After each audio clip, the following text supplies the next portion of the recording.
Welcome to The New Next, a podcast that addresses current events and how they will impact the future. Co-hosted by the inquisitive public speaking champion, Mike McVeigh, and energy, economics, and technology expert, Matt Jensen. Join us as we explore all things energy, economic, tech, and political, and how they will affect our future. Podcasts typically grow by word of mouth. If you know anyone who would enjoy this content, sharing this in a message or by posting on social media would mean the world to us. Thanks for listening, and let's get started. Even if this part gets edited, I'm okay with that. It helps me feel more in the mood of like we're actually doing something. But one of the things we talked about that sounded really kind of cool was the talking about CO2 drills and making hydrocarbons. And that once we once we dig the oil, not pump the oil out of the ground, that it usually leaves a reserve of nothingness, and that we can, and I know I'm speaking very intelligently. I need to reread your book already. Yeah, it's been a long day. So, yeah. So what we were talking about was basically that when you drill and produce well, about 50, maybe it's a rule of thumb or like a kind of estimate, but historically about 50% of the recoverable reserves under there aren't recovered. A lot of this has to do with the pressure in the well, basically falling below a level where it's economical to do it anymore, or essentially you have to so like a lot of wells utilize like artificial lift, which, as you remember from the book, helps a well produce when it can't produce on its own. And these are like pumps or rod lift. They just kind of manage the pressure with a electrical submersible pump. So a electric pump that's submersible, so it's basically under liquid, essentially, like a sump pump that you would use on your house, or like a pool pump, something like that. That historically has only been able to be put so far down on the well. Like you can't really necessarily get it into the lateral or down, below the lateral, essentially, where there's hydrocarbons Right. there too. So it's there's historically a lot of recoverable reserves that are still left down there. When I was working at Baker Hughes, they came up with this Flex ER pump, I believe it was called, and it basically had almost, you could think of like hinges where it could flex, because usually when you drill a well, you have to, if you get it down in the curve, you have to have it can flex to a certain amount, but you still have to have the angle of the well in a angle low enough that it can still fit in there. And I think before this, it was about like 8 degrees angle over 100 feet. And I think the Flex CR was 15, but still you're not necessarily getting it all the way down there. But the discussion was really around what do you do, kind of what's in this energy transition, what's the future, and why do oil companies, like oil service companies, really want to focus on this carbon capture and storage? Right. I think personally they have a huge incentive to it, because there's a lot of CO2 floods now where they basically use CO2 and pump it down into like aged low flow wells, and it pushes the hydrocarbons out and kind of repressurizes things so wells can technically produce again.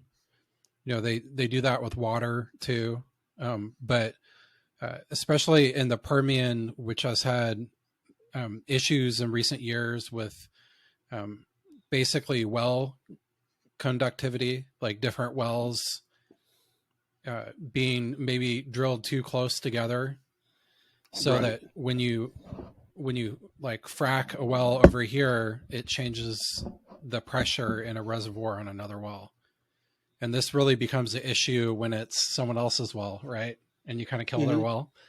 But with that, or with using CO2, capturing it from the air, there's an opportunity to basically pump it down hole and turn a lot of these unconventional shale plays, the horizontal wells that are tightly spaced, so they have tight spacing in between these well laterals that have been producing.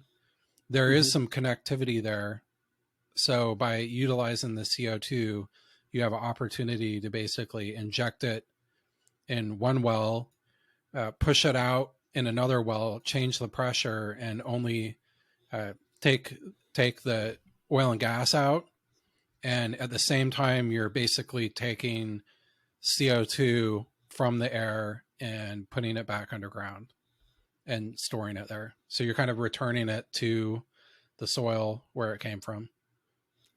And remind us, what does that do to the soil exactly that's beneficial? Well, CO2 is basically the target, the main target as a fossil fuel or a greenhouse gas for a lot of it's a huge factor in the energy transition. And then also the people that are activists against utilizing fossil fuel are saying, when you burn fossil fuels, it creates all the CO2, and that leads to the warming of the planet and the acidification of the oceans. So a lot of companies are focused on how to get that CO2 out and what to do with it. So pulling it out of these sources, there's a pretty cool, and I think they've got a relationship with Exxon, but it's a pretty cool thing. It's a company that basically pulls ocean water through pipes and pulls out the CO2 from it. And then they utilize that CO2 to break down and make chemicals from it. So that's a pretty interesting technology. And I believe it's right now more affordable than carbon capture, like direct air carbon capture. So I think it's, don't quote me on this. Yeah. You see me looking blankly like I'm a deer in the headlights, and I have no idea what carbon capture is either. So CO2 is basically carbon dioxide. Right. And the direct air. There's a C and then two O's. Yeah. So carbon dioxide. Yeah. Yeah. So, that's a greenhouse gas, and there's a lot of greenhouse gases, but this is one that's kind of been the focus on. The ocean has a tendency to store CO2, and when the ocean, the ocean is a big processor of CO2, and CO2 is also required for, trees growing and stuff like that. The plants process that. It's their oxygen, basically, if you can compare to us. That makes sense. Yeah. So CO2 is produced a lot of different ways, but one of that is by burning fossil fuels. So with the CO2, you have a couple different ways. The main way so far has been basically using fans, like giant fans, to pull in air, and then using a process that kind of runs the air under the ground and then pulls out the CO2 and then essentially stores it in the earth, essentially. Gotcha. And this other one basically has kind of like a similar theory, but it pulls in ocean water and pulls the CO2 out of the ocean water. And after the processing, basically they're left with hydrochloric acid. And hydrochloric acid is used in a lot of stuff. I can't think of off the top of my head how like the price per ton for direct air capture. I think it's around $600 a ton right now. How much it costs for them to pull it out. I think this ocean stuff has been about $475 a ton. So it's substantially cheaper in that element, but it's also interesting too because it's pulling it directly out of the ocean and turning it into usable chemicals that we use quite often. Right. Like hydrochloric acid, for instance, is used a lot in oil and gas to stimulate the wells and get them ready to produce. Cool. Yeah. I mean, I remember some of that stuff about trees taking the carbon dioxide and letting out oxygen kind of thing. And we do the opposite. We take in oxygen, let out carbon dioxide. So I didn't know that about the ocean water, though. That's kind of cool. Yeah, it's pretty cool. There's a lot of cool new technologies coming out. But I think where we started in this was CO2 flooding. There's a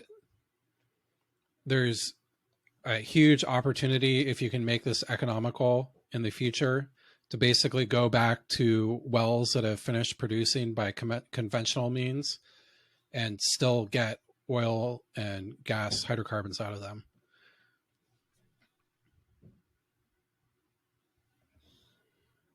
So exciting. Yeah, I mean that, and especially I'm assuming places like Oklahoma, Texas in particular, where oil drilling is such a major part that would be a major way of new consumption or new ways of getting energy.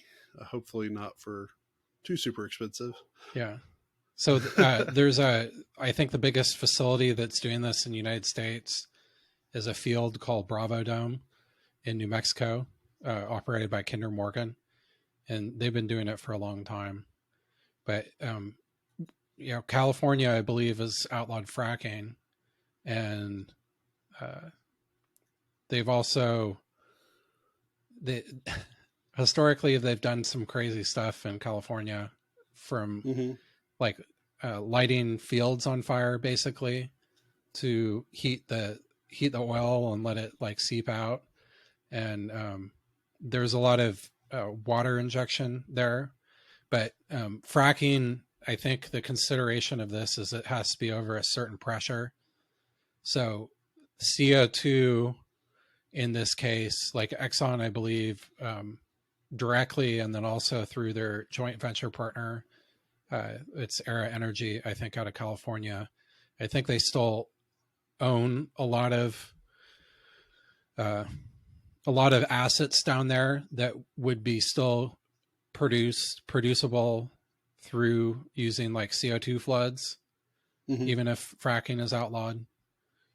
So it's kind of an interesting thing. Who knows where the future is, but fracking's not going to stop oil and gas essentially, but it'll just make it a lot, or banning fracking, but it would make it a lot more expensive. And I don't believe that fracking has gotten a proper reputation. Like a lot of you read some of these like studies that are widely cited, and they're looking at wells. They're like, it produced the water supply, or it tainted the water supply, and these are wells that are, maybe 150 foot to 400 feet deep, when most wells these days are 5 to 10,000 plus. So it's kind of like, it's not necessarily comparing apples to apples. I think the major complaint I hear about fracking has to do with the earthquakes. I'm not sure how much of it's causation and how much of it's correlation, but Oklahoma being specifically an area that's fracking, once we started fracking around that same time, Oklahoma went from being, I think, the 40th state in the union on earthquakes per year to being the number one in every single year for like the past 12 years or so. Yeah. And what I've been told, whether accurate or not, is that it's because of fracking. And though the earthquakes in Oklahoma have generally been subtle, some land shift kind of stuff that mostly scares people more than, the tragic earthquakes like of 1989 and San Francisco and of the ones we see on movies and stuff, there's still a lot of seismic happenings, and that I have been told or informed that comes from fracking.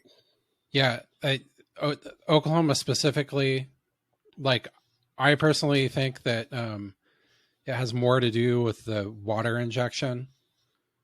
So like produced water, injecting that into the formation. Like here in Oklahoma, we had a lot of issues with the Woodford, or the shoot, that's not the Woodford. There's a specific zone that I can't believe I can't remember this, but there's a specific zone that they were injecting heavily into.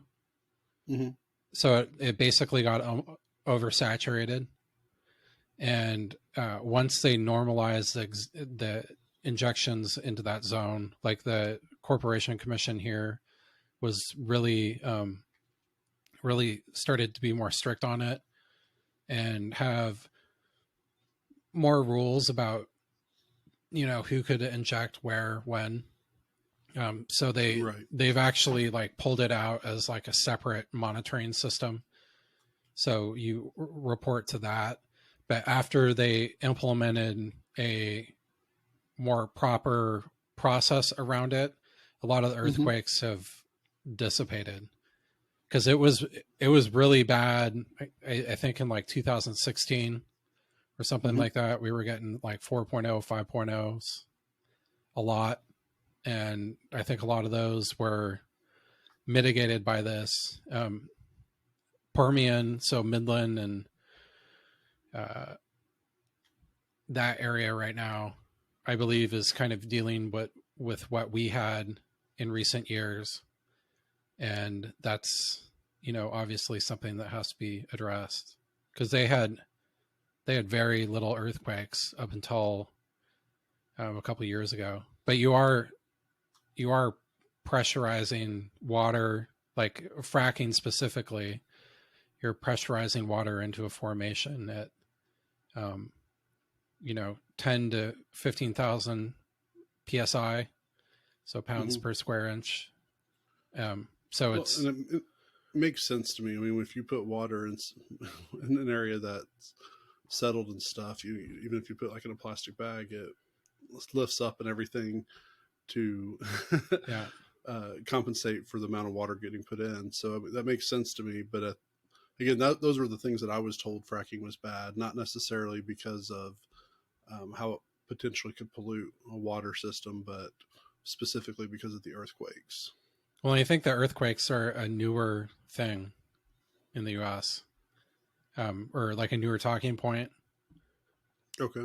So that's my opinion. But I personally, like, there a lot of the stuff you can't necessarily produce unless you have fracking, like the shale stuff. You need to fracture the rock to get it to release itself. It's not just necessarily sitting down there in like a pool. So it's one of those things. It's like, it does so much good stuff, or it enables so much, that it's kind of like a cost benefit balance from a policy maker's perspective. Right. But there's obviously people that don't like it. And most people, I don't know one, enjoys when their house gets hit by an earthquake. If you want to learn more, find us at thenewnextpodcast.com or matthewADjensen.com/podcast, where you can suggest a topic you would like us to cover. If you enjoyed what you heard, share the podcast, tell a friend about it, or rate us 5 stars. We appreciate you listening.